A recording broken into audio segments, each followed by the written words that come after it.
Alright, yeah, welcome back to some more Magic Arena, and today we're going to be doing something a little bit differently than what I would normally do on the channel. We're actually going to be playing a deck from the newest Mythic Championship 7, because actually one of the decks that was showcased on there by Andrea Mengucci was actually pretty sweet. I really did enjoy the deck that he was playing, so we're going to play it today. We're not going to do it in best of 3 where it actually truly shines, but we're going to play it in best of 1 because it's pretty fun.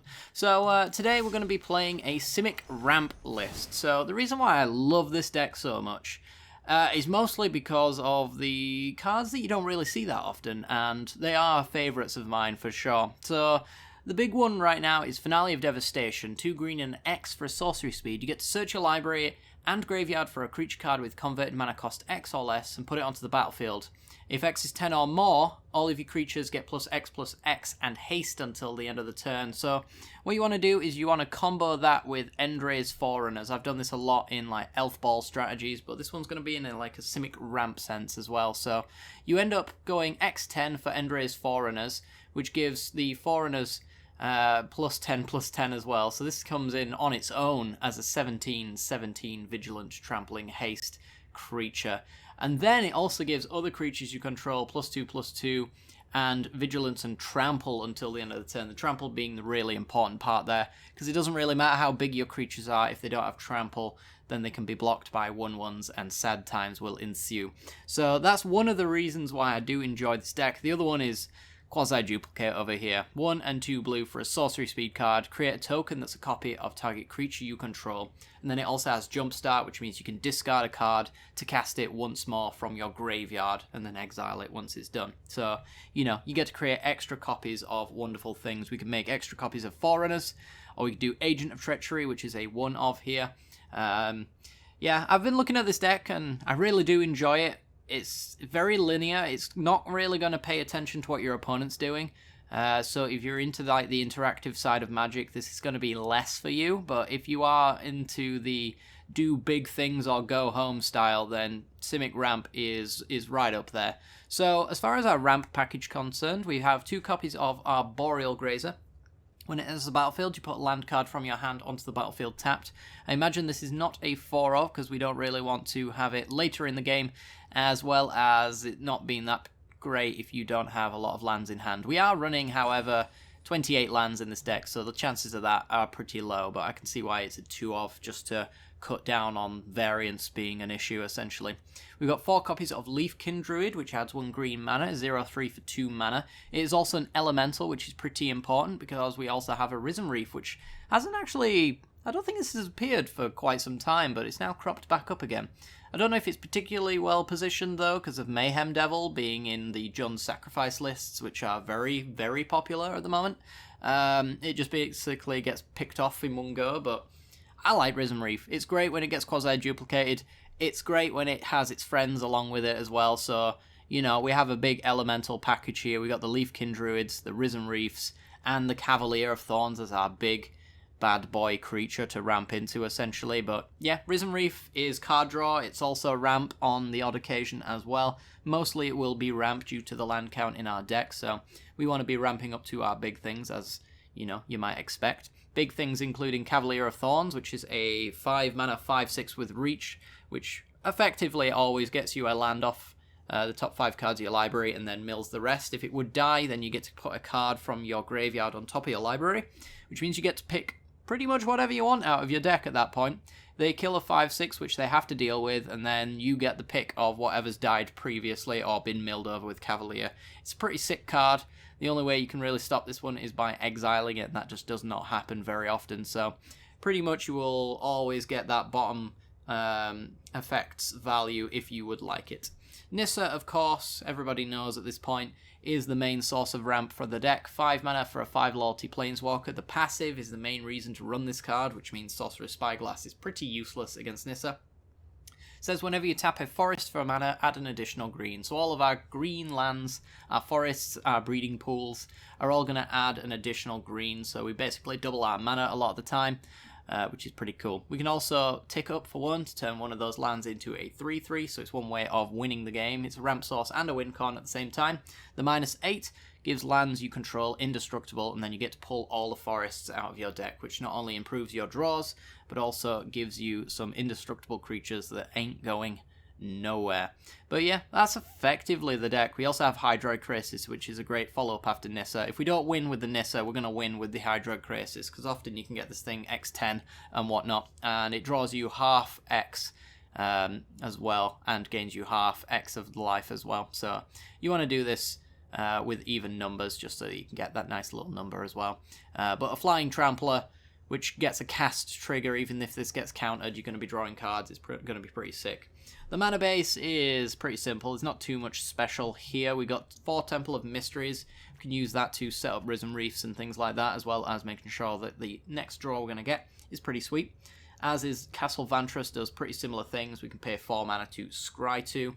We do have quite a large amount of islands in this deck, which is a surprise to me. I think the main reason for that is actually to accompany the sideboard, which has a lot of counter magic in it. You definitely want to have Simic colours by turn 2, and potentially by turn 3 you want to have that quasi-duplicate ready to go. So I can see why there is a lot of blue in here, but as a best of 1 strategy, you probably want to skew it a little bit more into the green side of things, because this is definitely due to the sideboard situation. But yeah, other than that, we got Castle Garenbrig, which can ramp up a little bit to get to our Cavaliers. We can pay 4 to add 6, essentially. So we're tapping 5 lands to make 6 mana.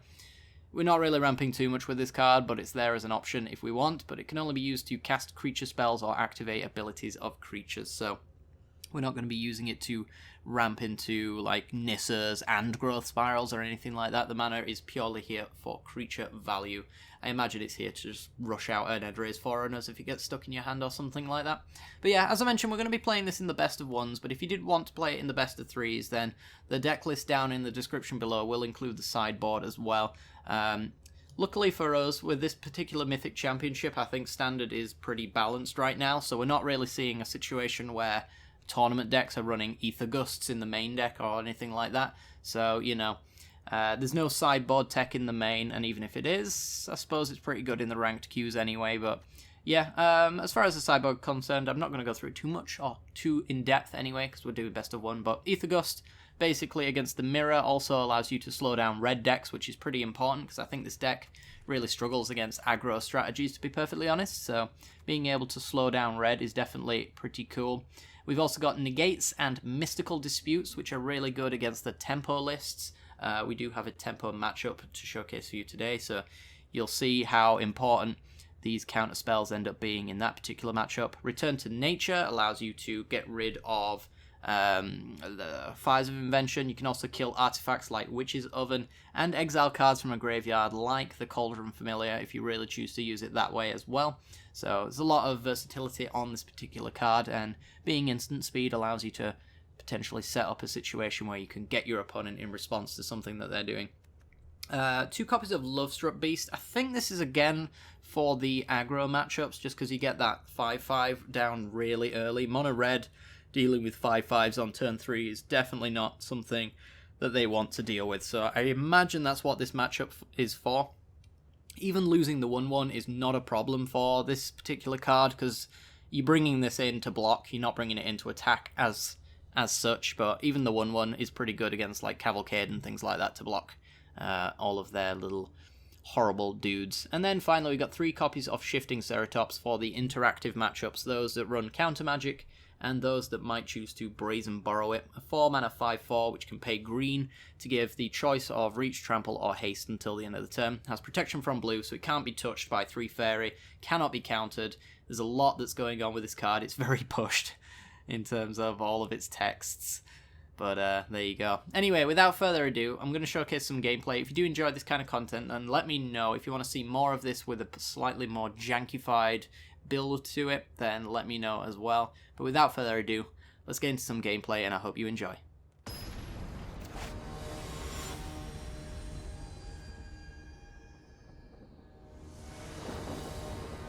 Alrighty then, we're in, and we've got a turn 3 Risen Reef. It's pretty mediocre in all honesty. I Are there worse hands, though? There are worse 6s, for sure. Realistically. I think we're going to try it. We're going to see what happens. Our opponent with the Chandra sleeves has me worried that I'm not going to live very long, but here we are. You can tell a lot by the choice of the person's sleeves. It's mono red. Dang it. I know nothing. Alright. We draw lands. That's about as horrific as a draw could possibly be. So that's a good thing. Great. Alright, and it's a cat deck. Alright. Is it the Jund version? Time will tell. How do we fare against this nonsense? Time will tell. I dare say we might be able to just stomp them out, especially if we can draw some Hydroid Crises. That would be lovely. So, here comes the cat sack. You all know how this works. Take 10 minutes of our opponent's time to flicker a cat back and forth.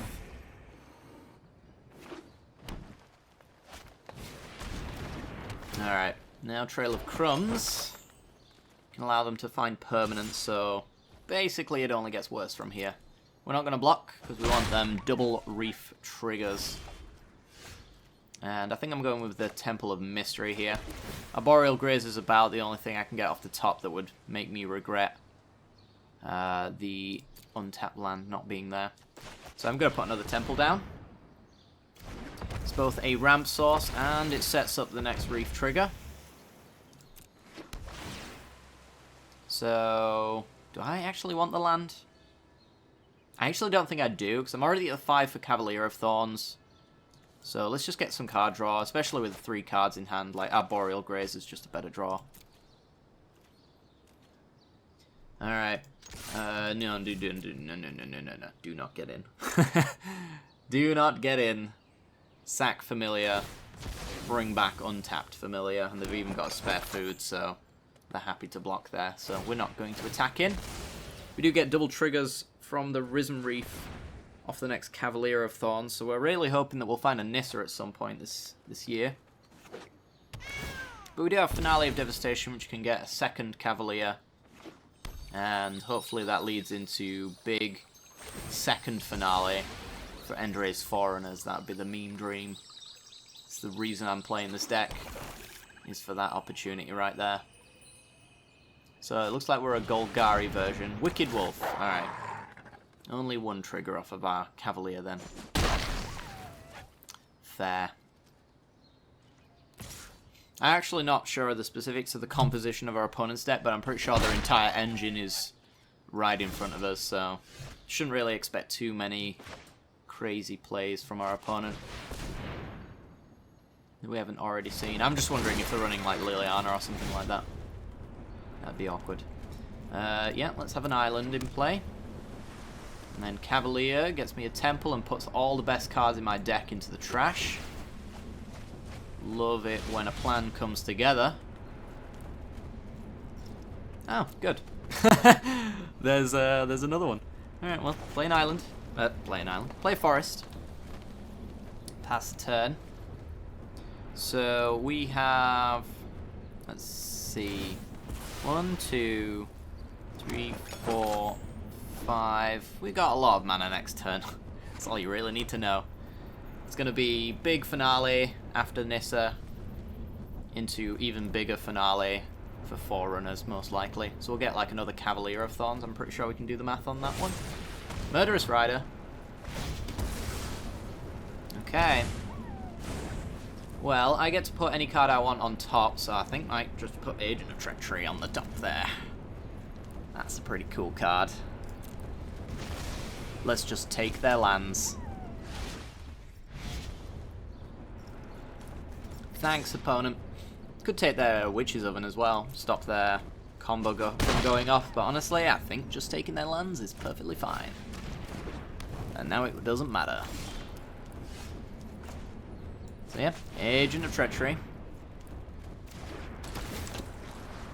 Don't even know what we get rid of at this point. Whenever you sacrifice a food, you can pay one.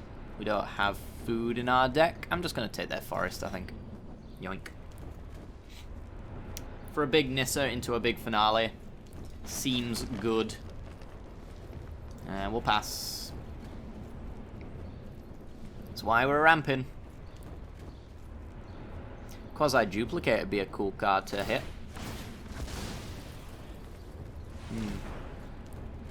I'm surprised it's like 2 quasi-duplicates and not like 1 spark double, since you can pull spark double off a finale. It might be a little bit too cute though, given the fact that it's 1 extra mana, but at the same time, getting double Nissa. I might have to jankify this deck at a later date. These ideas are... I'm liking what I'm coming up with. I want that spark double off finale of Devastation into double Nissa.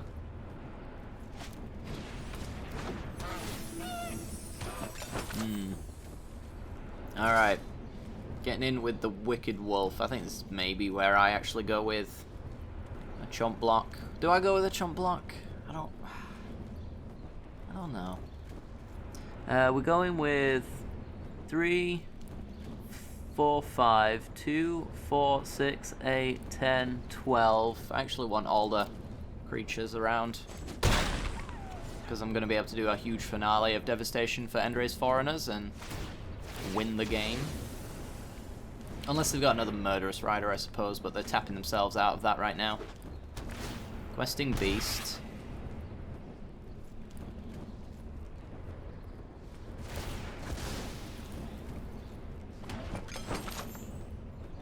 Yeah, so that ain't happening, and it looks like we're in a position to do at least a lot of damage. I've not done the math because that's my opponent's job, but I'm pretty sure I can do a lot of damage here.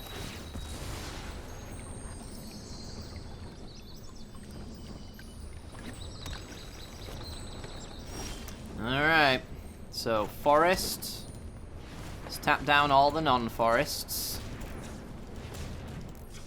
There we go. Play Nissa. Float mana with Nissa. And then let's float some more mana. We need 12 for an X10 finale of Devastation. Auto pay. Gives us +10/+10. Endray's Foreigners gives another +2/+2 and Trample. Beautiful. Couldn't have won in a more BS way myself. Oh, that's what I wanted to do with this deck. Yes. Love it.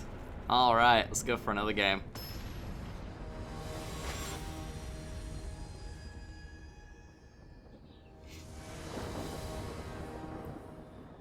Alrighty then, we're in, and yeah, that sounds fine. We got a little bit of ramp on turn 2, Risen Reef, and then we get to Nissa, you know? Nissa turn 4 is never too bad.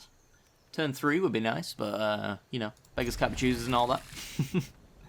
So, yeah, let's see what our opponent's doing.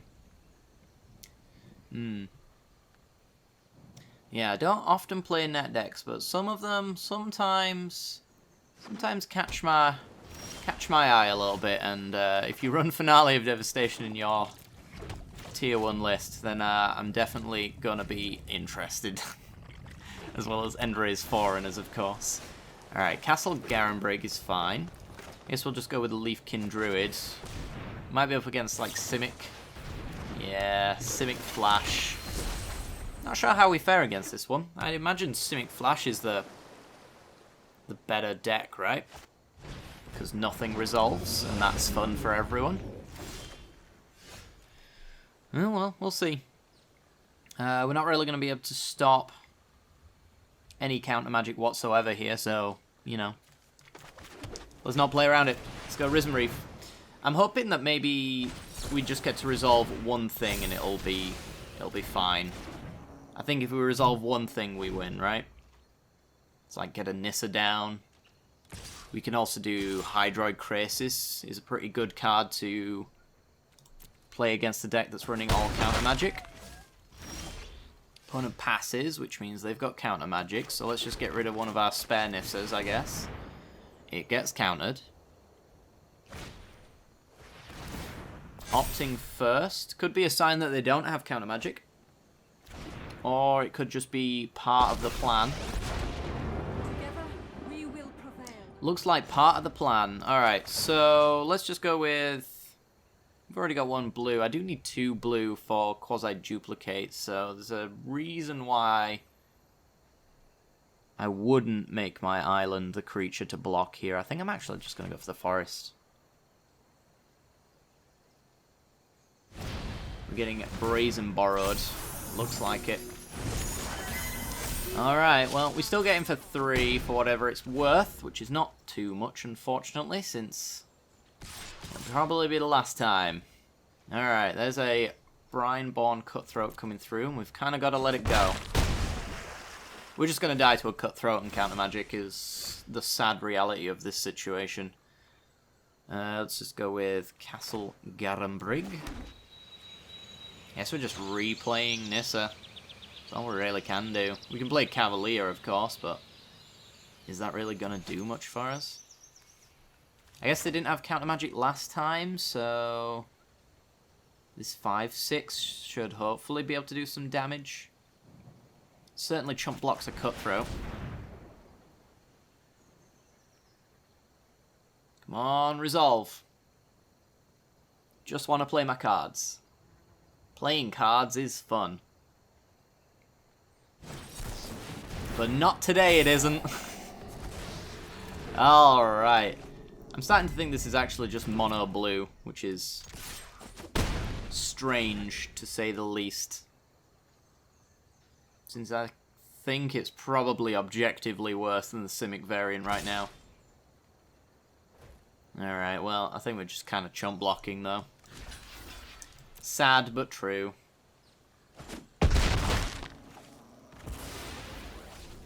And then we're going to see if we can resolve anything. Fun, fun, fun. Here we go. Let's go with that first. I do want to tap that, right? I think so. Nissa. She did the thing. This just screams Brazen Borrower into auto-lose.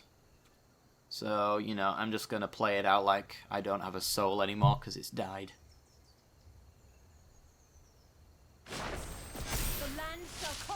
So if they have a borrower, they have a borrower. We know they're flashing in one. Yep, there's unsummon, and enough of that nonsense.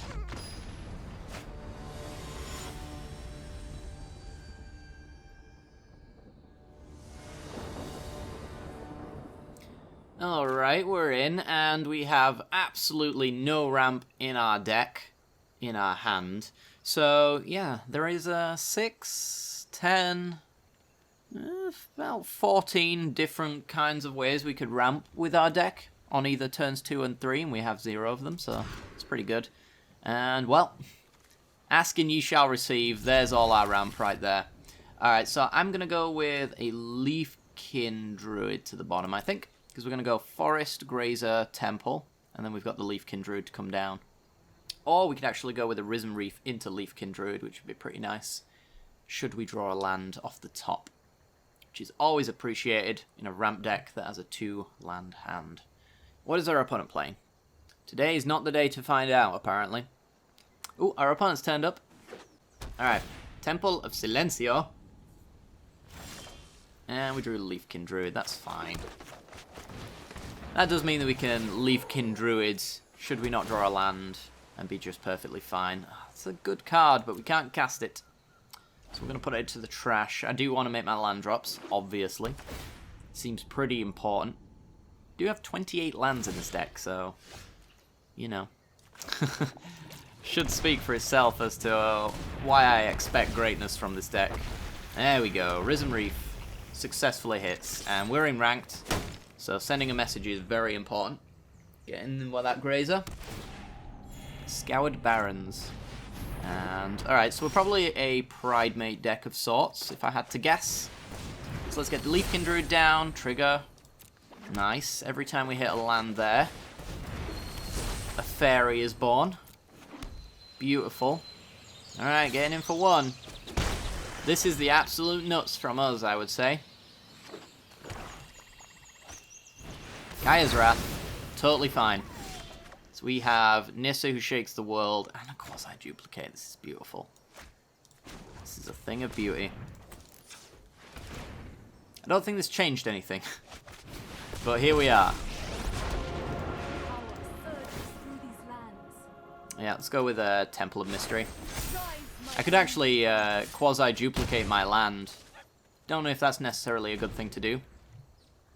So I kind of expect Nissa to be Murderous Ridered.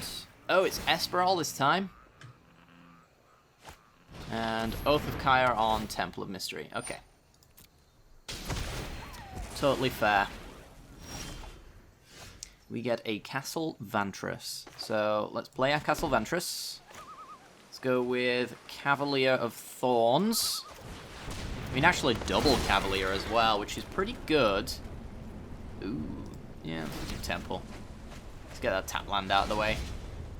Hydroid Krasis. We'll put it to the bottom, because I'm probably just going to quasi-duplicate the Cavalier of Thorns and get myself another 5/6. There we go. Grab an island. Doesn't really matter at this point, I wouldn't say.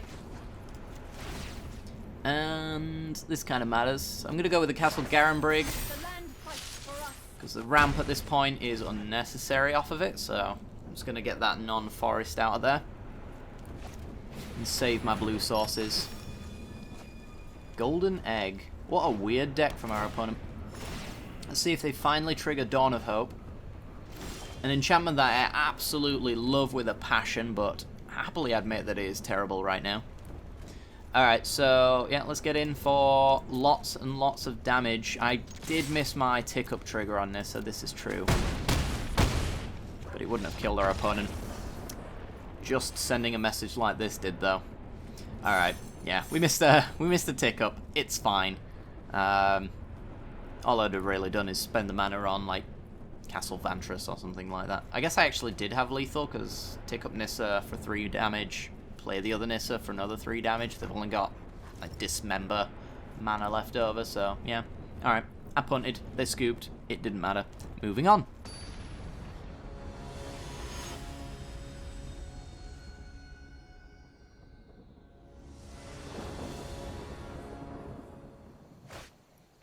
Alrighty then, and once again, seems like a trend with this deck for some unknown, ungodly, unlucky reason. I have no ramp in my hand, so it's going to get mulled. Simple as, unfortunately. Yeah, 14 ramp sources in my deck.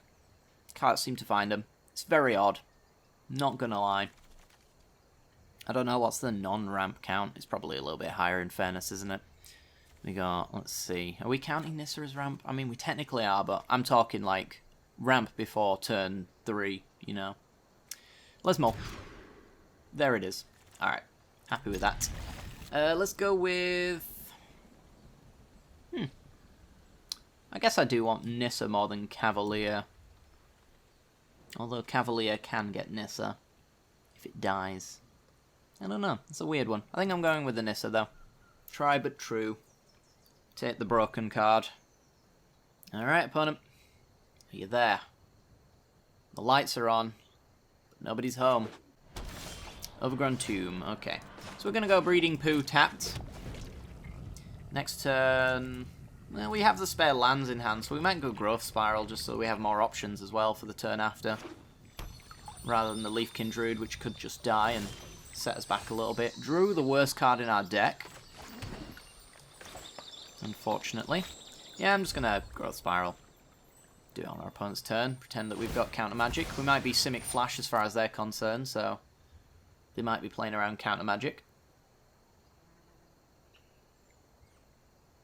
It's the kind of thing you want to be doing. Babel Passage, and it's Jund, so it's probably a Sacrifice deck, if I had to guess. So, cat combo and whatnot. Don't know of any other Jund decks at the moment, to be honest. Thrashing Brontodon. Does that do anything other than be itself, which is very important? in a world like today. I don't think it does anything. So that's cool. That's cool. Alright, Castle Garenbrig.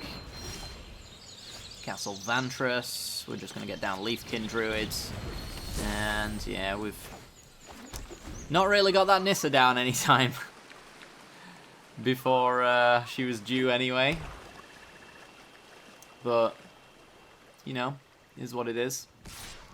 Incoming 3-4. I do dearly hope that they don't have Murderous Rider and therefore our Nissa doesn't really do much. It's probably the argument to take Cavalier of Thorns.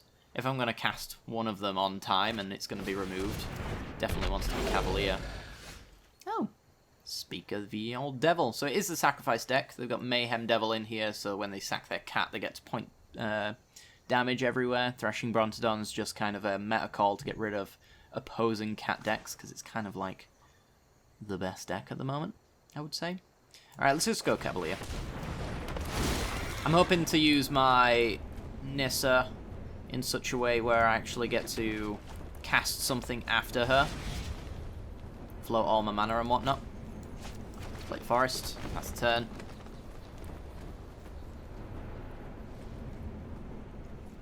It's like if I can just Nissa, she dies, but I get to float all my mana and then just end raise Foreigners, that'd be pretty cool. I'd be up for that. If this dies, I get another Cavalier or a Nissa. So they might be a little bit against that. Exile base removal, not particularly a thing at the moment. So Cavalier's basically always going to get value. There's no Vraska's Contempt. I imagine it would still see a lot of play if it hadn't rotated, for this very reason. Alright, Cav's dead. Do we just get another Cav? I think we do. Let's put another Cav on top. There she goes. Alright, so we've got like 1, 2, 3, 4, 5. Yeah, now we can do Nissa into Cavalier of Thorns. So I get my wish, essentially. 4, 5. Nissa, who shakes the metagame. And we have the Cavalier as well, so let's just play Cavalier of Thorns. Resolve. Whiff. That's a first. Good lord. But there is a quasi-duplicate in the trash, which we can't cast because we don't have double blue open, unfortunately. But we're just going to get that Castle Garenbrig, I think. Into the red zone. Next turn we can do Endray's Foreigners.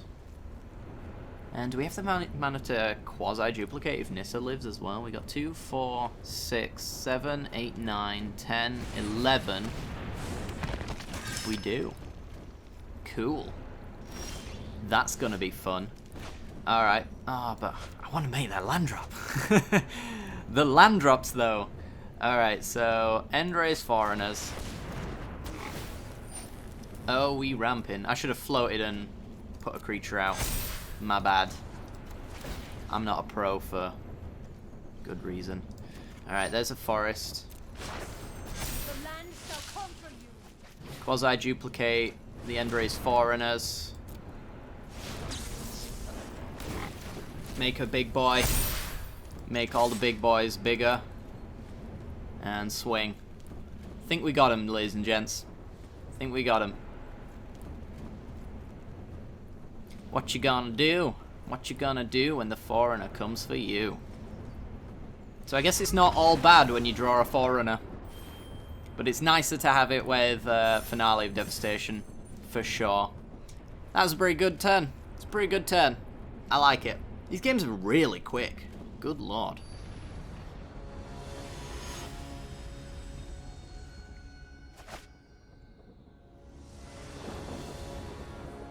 Alrighty then, we're in, and honestly, it seems like a good keepable hand. As long as it has at least like 2 to 3 lands and ramp, seems like a keeper to me. I don't see any issues with this hand. We've actually got the ramp, we've got the decent land drops, and we've also got the payoff, so what more could you ask? Our opponent, with their Rakdos sleeves, leads with a Forest Goose. I have been... My expectations have been subverted. Ooh, I do like that card. Do I like it right now, though? It's better than a land drop. I'm going to take it. It's probably going to be useful after the Nissa if she survives. This could be Jund, and therefore justifying those Rakdos sleeves. It's probably maybe a sacrifice deck, perhaps. Or... Yep. Alright. It's Jund food. So we're all about not caring about what our opponent does and just trying to speedily gain an advantage. So growth spiral, put the breeding poo in tapped, and pass the turn. Next turn it's going to be Leafkin Druid, and we've not really ramped ourselves into anything, unfortunately, but here we are. We'll have lots of mana at least. And there's Trail of Crumbs, alright, which can make some food. Maybe go and crack the Goose to play a 2-drop. Which would allow them to trigger Trail of Crumbs and also Mayhem Devilers. Alright, so we are going with the Leafkin Druid here. And then we're just going to play... I guess we're just playing another Forest. Don't really have to worry about colours as such. Yeah, the one upside about having Leafkin Druid here, although it's not going to ramp us into Cavalier or Nissa, the one upside is that we actually have a non-forest land to tap here, potentially. Alright, cracking the food, generating the mana, spending it on Trail of Crumbs for a permanent, and then they get to point at something at us. There's Cat Combo. Do we have the Cauldron to go with it? Or the Witch's Oven, in this case. It upsets me that this is a Cauldron familiar, and that the main combo piece is not a Cauldron. I'm a simple guy. I need things to go well together. This doesn't gel for too much for my liking. I don't like it. Ooh. Are we fooding? We're getting in for 3, taking us to 13. That's a life total I'm happy to be at.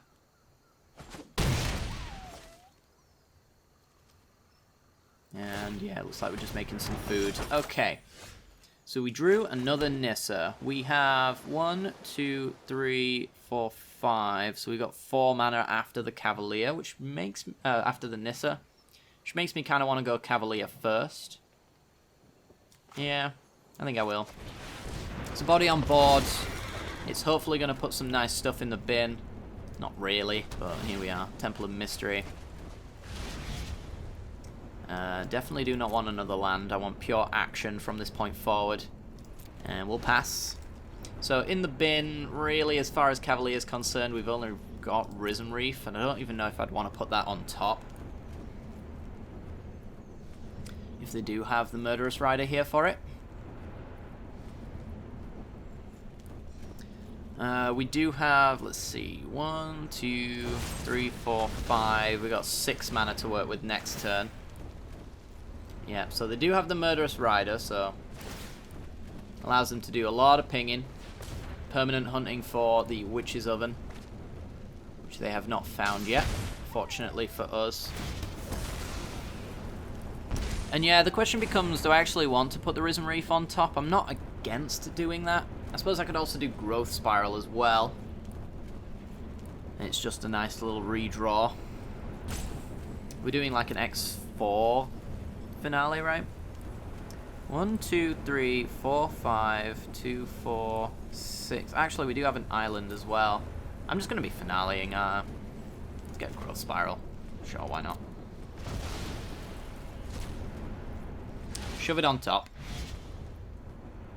It's an okay card. And it's nice and cheap, which is what I like. Alright.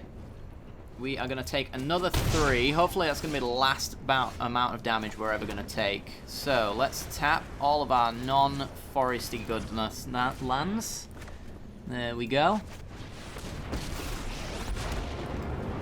Let's float some mana. And how much can we do this for? We can do this in X6. Which is 1 short of what I would really like. But it does mean I can get a Cavalier down, which isn't the worst thing in the world. Which is a 5 mana card. We'll just do the X6 anyway, we're not going to use the floating mana. Yeah, it's just another Cavalier of Thorns here. And Temple of Mystery to increase the quality of our next draw. Finale, maybe? Ooh, Hydroid Krasis, love it. Alright. So even if Nissa dies here, we still have the Hydroid Krasis and the Nissa anyway, so wouldn't be too bad. We got a good blocker on the Mayhem Devil. We could, in theory, I suppose, die here. I'm sure there's a world where that could happen. I don't think it's very likely, but there exists a world. I'm just going to go for the greatest Hydroid Krasis the world has ever known, though, and that should probably win me the game if I don't die here. Alright, so we're making a food. This seems like a not good way of killing me this turn. And in fact, it looks like they're going to do bugger all here.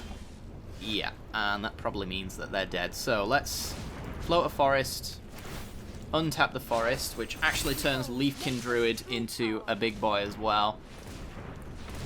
That's 8, so 7. Let's see, let's just do that. It's easier just to do it this way, because I'm lazy at doing math. We just take that off. It's an X13, eh? An X13. Let's do an X12. There we go. And pay that up. Beautiful, and that allows me to then Growth Spiral with the remaining mana. We can also Risen Reef. Yeah, let's Risen Reef. Draw some more cards. And we got a Nissa. I'm really just looking for a finale so we can win the game on the spot. Let's game for 5. Seems good. Yeah, we're at 14. I mean, what's the worst that could happen? They're just going to block with Familiar anyway. Yeah, get that food token out there. Sure.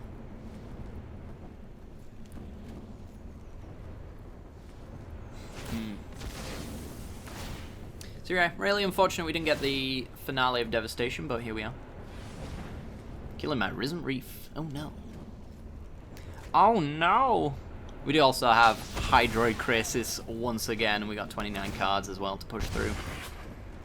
And we've since the last turn ramped quite significantly as well, so if the second Krasis doesn't get me my win con, not that I don't already have it in play, then I don't know what will. So they can do like a big Beanstalk Giant, I suppose. What is it right now? It's going to be an 8-8. Ow. Yeah, I just don't see these pings and drains really making any kind of impact on us now that we've got Krasis. Cavalier of Night killed 12-12 Krasis. Killed Cauldron Familiar. Sure.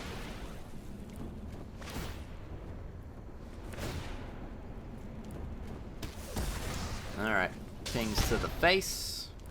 And they have an open attack of 5. It's not nothing, but it is pretty underwhelming, all things considered.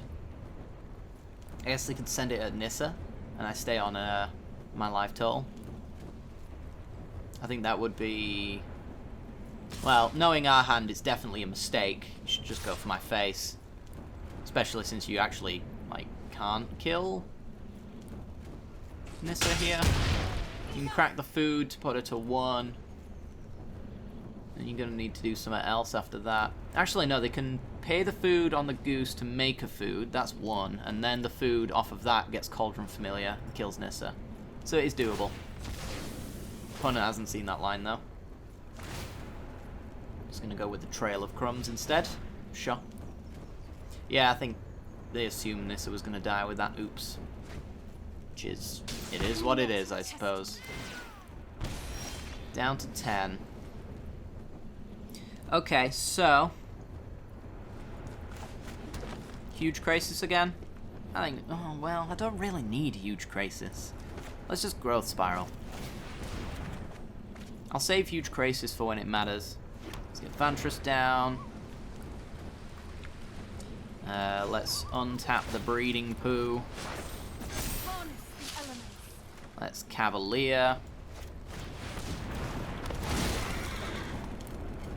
Hit another forest, sure. Not Agent of Treachery, no! 22 cards. Let's go another Cavalier. Forest. There goes the finale of Devastation, unfortunately, so... we're winning with what we got, pretty much. I'll set an upkeep stop for Castle Vantress as well. Yeah, let's just get in, shall we? We're trading off one land on the Cavalier. Is that worth doing? Sort of. I think it's fine. Gaining 4, killing a land, but then we're hitting them for a decent amount. Decent chunk. Let's go. Yeah, chump there. Not blocking with Cavalier is very interesting. Don't know if they've noticed, but it is untapped and ready to play. 2, 4, 5, 6, 7, 8, 9, 10. I mean, I could do a pretty huge Crisis. Yeah, let's just do it. Let's just do it, chat. Alright. X10.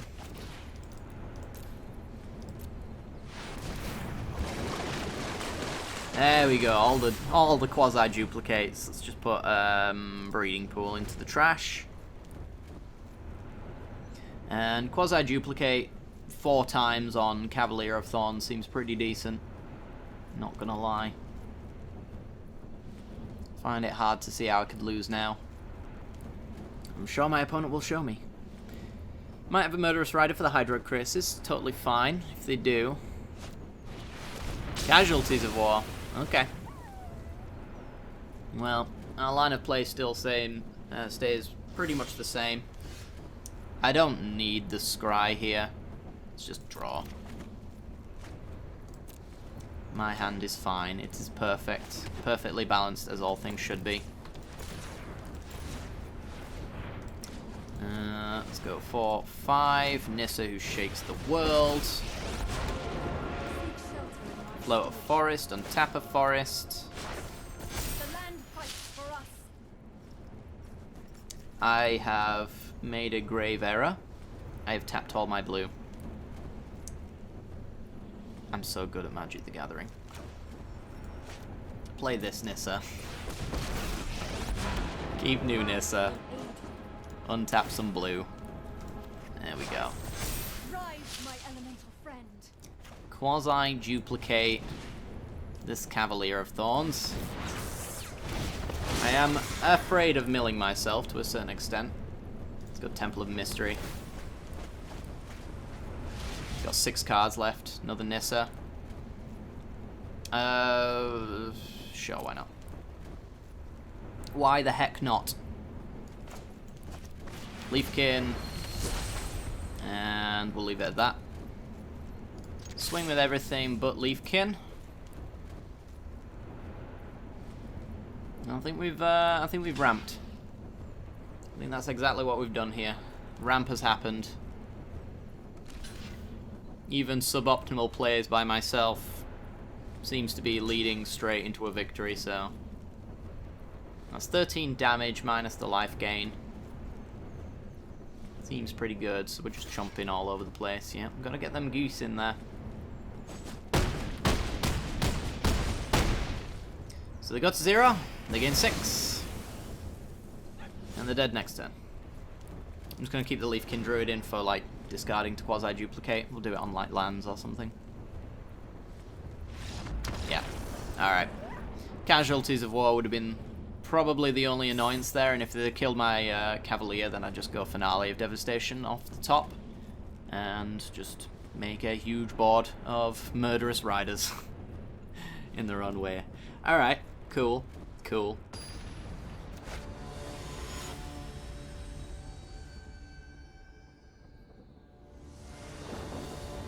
Alrighty then, we're in, and we got Risen Reef and Quasi-Duplicate, which is just another Risen Reef. I like it. If we can ramp into an agent and then use the jumpstart quasi-duplicate on Agent. That'd be pretty awesome. It's one of the other reasons why I love this deck so much, so we'll see. It's not the greatest ramp hand in the world, though, so we can probably just fold real hard to any aggro strategy here.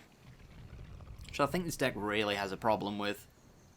It can get to like an early Hydroid Crisis or something like that, gaining tons of life, but if it doesn't do that, kind of just flounders and dies. Forest go. But yeah, we're kind of really heavily reliant on Risen Reef living here long enough for us to quasi-duplicate it. And looks like we're playing against this deck again. Seems to be all we're seeing at the moment. Alright, so Island, Risen Reef. Maybe they'll leave Risen Reef alone. I'm kind of hoping that they'll progress their board a little bit and leave it alone. If they progress their board, they tap out so that we can quasi-duplicate safely, get double triggers off Risen Reef, and be happy with ourselves. And then we got the Breeding Poo next turn as well, just to spend on tap land time. Alright, so Witch's Oven's a good way to just tap out and do nothing. The double black makes me nervous, though. Please leave my Reef alone. I do not want to see Murderous Rider. Good stuff. Alright. That is nice. Having cat combo, less than ideal, of course, but here we are. Alright, so Risen Reef, quasi-duplicated, get double triggers off that. And I think I just want lands. Just give me all the lands. Hydroid Crisis, didn't really want that. Cavalier, it's fine, I guess. It's ramp, and it's a card I can play next turn, which threatens our opponent. We are not going to swing in. So the last thing I want to do is trade with a Cauldron Familiar that can come right on back. So, cat combo, do your thing. I'll be back in 10 minutes. Oh! Yeah. Right. Combo over. We've done it. We've ascended to greatness. We're also Gilded Goosing for a Trail of Crumbs. Fair enough. Maybe our opponent's hand is not quite up to snuff. Is this the Jund version, or are we just playing pure Golgari? So far, it's pretty clear it's just Golgari, but most of them are Jund. So we got a really good turn next turn. It's a little bit weighted by variance. Mostly because we get double Risen Reef trigger off this Cavalier, and obviously we get the Cavalier trigger as well. There's a Nissa. Nissa's not going to help me get anywhere, though. She's only going to leave me with 2 mana, so we'll go Cavalier first. Hope to hit loads of lands here, so we can do, like, Nissa into Agent or Cavalier. All those would be lovely. But we get to draw a card. It's fine. Risen Reef, it's fine. Didn't hit any real lands there, though. They were all underneath the Cavalier, so ordered our triggers the wrong way around without realizing it. Just gonna put Leafkin to the bottom. And we are discarding here. What we're gonna get rid of? Probably just Growth Spiral at this point. I've got everything I ever need, and card drawing Hydroid Crisis anyway. And that's all it is, effectively, at this point. I don't think it's really ever going to be ramp. It's just going to be draw a card for 2 mana. Again, it's fine. But we'll live without it. Still no mountains for our opponent. We finally get to discard, which is great. I do get to steal their lands with Agent of Treachery and then quasi-duplicate and steal their lands again. So I might take all their swamps. That'd be cute. Alright. So now, where are we with our mana? This is basically a tap out. I think it's fine.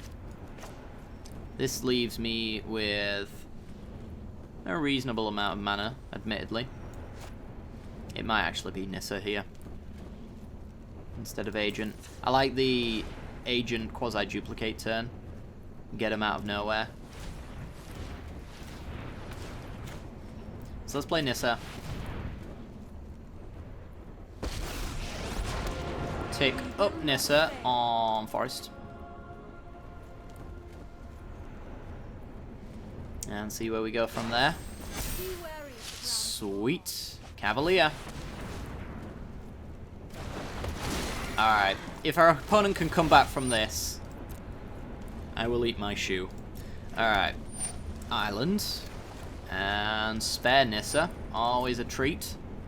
And whiff, and even dump a Finale of Devastation into the trash, so... You know, that's a thing. It's weird, because Cavalier mills over the same amount of cards and grabs a land as, I think it's called, an Elvish Rejuvenator. There's no point attacking, by the way, they'll just sack away. The 3 mana elf that grabs a land on the top 5. I don't think I've ever whiffed with the Rejuvenator, but the Cavalier of Thorns, that one's a doozy. That one I sure as hell have whiffed many a time. We've drawn a surprisingly large amount of non-forests as well, which is less than ideal. Midnight Reaper. I mean, it's potential it can actually value us out of this game, but after a double Agent of Treachery, I'm not so sure.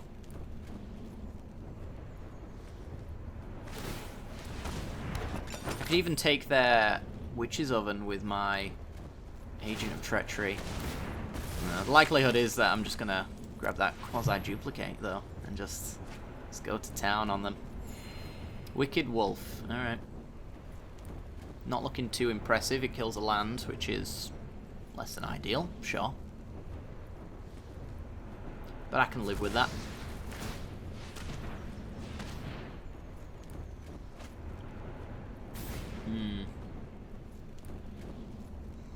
Yeah, the real issue here is whether or not we can actually kill our opponent before they can just Cauldron Familiar value us.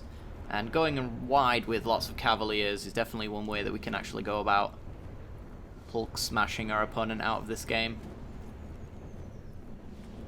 So I do think that Agent probably does want to look into like stealing Witch's Oven. Can even sack our Cavalier and get things back if we really wanted to. So where are we going? Shouldn't go for the Risen Reef. Should go for the Forest. But I guess they want the 3/3 in play. Sure. Okay. And Trail of Crumbs makes a food. And passes. Alrighty then. So yeah, let's get started, shall we? Agent of Treachery. Gonna steal the Witch's Oven to shut off Cat combo.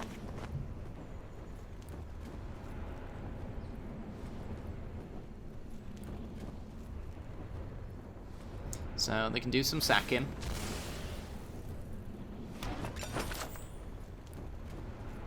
And we'll nick that. Shut that off right now.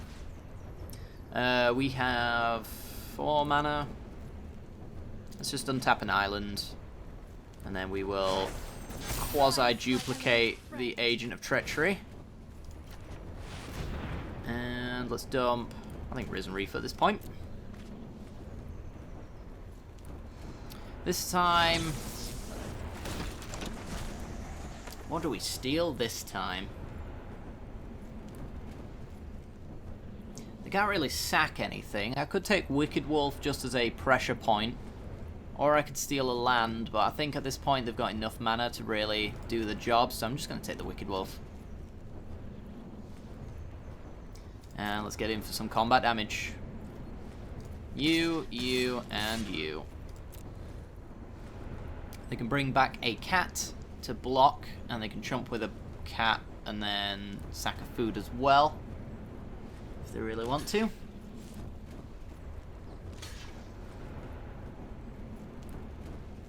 They've clearly forgot their sequencing, I think.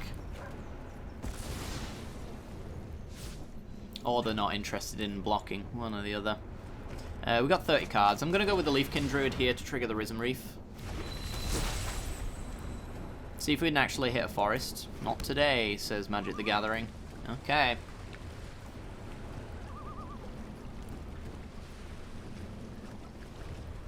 And yeah, this might be where, if they want to crack their food, they can do that. They can pay the 1 to go find another Witch's Oven. I didn't really want them having multiple Witch's Ovens anyway. That's a Vraska Golgari Queen. What does that do for you? Not too much. Murderous Rider, on the other hand, does get to kill Nissa, which is basically their entire turn, though. And I just play another one. There's Vraska.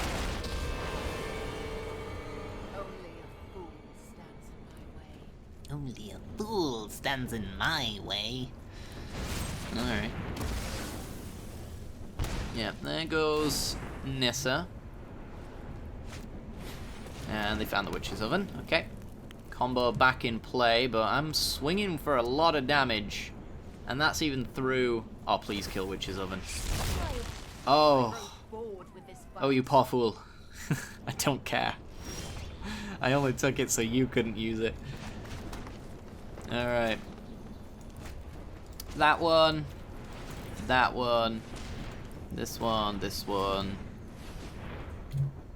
This one. Nissa.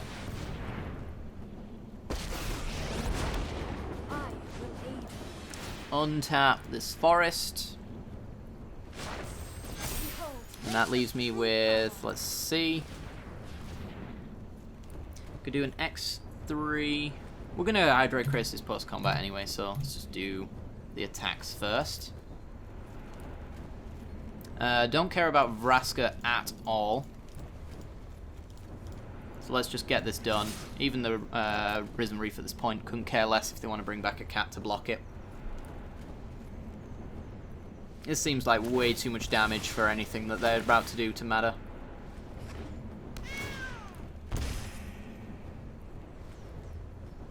Yeah, you can sack a Paradise Druid, so you can get back another cat. Sure, why not? But they're not getting Trail of Crumb's value, they're only taking us to 11. We still have that post-combat Hydroid Crisis to look forward to. And Vraska's already ticked down, so she can't kill Hydroid Crisis. Jump in the 1-1 of the 0-2.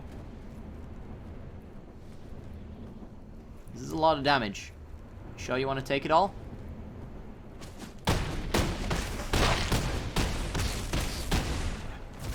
They're at 4. Alright. Well, let's just seal the deal, shall we?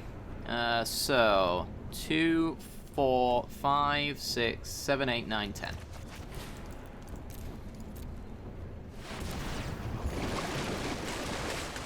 Gotta love it. They were terrible draws, but I suppose we've already drawn the good cards in our deck and milled them over, so what do you expect? You're at 4, you have to deal with this entire board. Casualties of War is probably the biggest impact card I can expect from them, and it's not enough. There's no board wipe that does it here. We get to keep Cavaliers, Wicked Wolves from a Ritual of Soot. So, yeah, I think we've ruffle stomped them here in the end. Have we? Haven't we? This deck seems pretty good against food decks. I would say that it actually preys upon the slower decks. We didn't get to see Fires, which is a bit of a shame. I did want to actually see how it fares against Fires of Invention, but I'll leave a link in the description, hopefully, if I can find it, about metagame analysis where this deck is concerned as far as what matchups it's good and bad against. From what I can see, though, it pretty much really suffers against the aggro matchups. If you don't have an insane nut draw anyway, you kind of just want to ramp for that.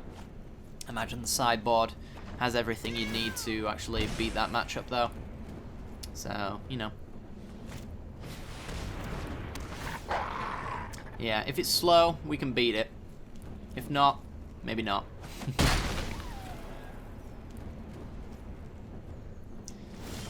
Alright, well.